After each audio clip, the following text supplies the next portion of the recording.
गंगा जी के निर्मल पनिया नैया खेवेला मला, नैया खेवेला मला।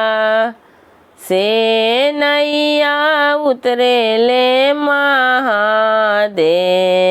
हे गौरा जी के साथ, हे गौरा जी के साथ। से नैया उतरेले महादेव, हे गौरा जी के साथ, हे गौरा जी के साथ।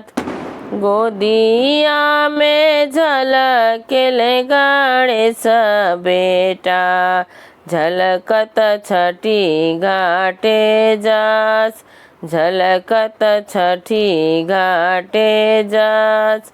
गोदिया में झलकेले गणेश बेटा, झलकत छठी घाटे जास, झलकत छठी घाटे जास। गंगा जी के निर्मल पनिया नैया खेवेला मला, नैया खेवेला मला। से नैया उतरेले श्री राम जी, हे सीता जी के साथ, हे हो सीता जी के साथ। गोदिया में झलकेले कुश बेटा, झलकत छठी घाटे जास, झलकत छठी घाटे जास।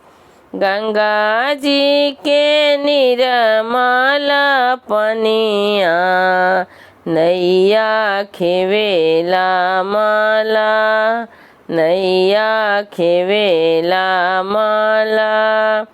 से नैया उतरले श्री कृष्ण जी, हे रुक्मणी जी के साथ, हे रुक्मणी जी के साथ।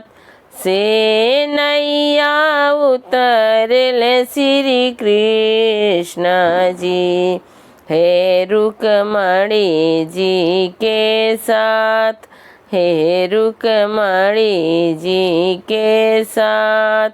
गोदिया में झलकेले प्रद्युमन बेटा, झलकत छठी घाटे जास, झलकत छठी घाटे जास।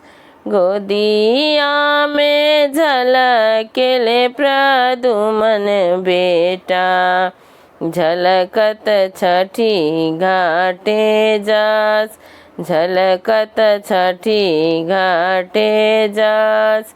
गंगा जी के निर्मल पनिया नैया खेवेला मला, नैया खेवेला मला।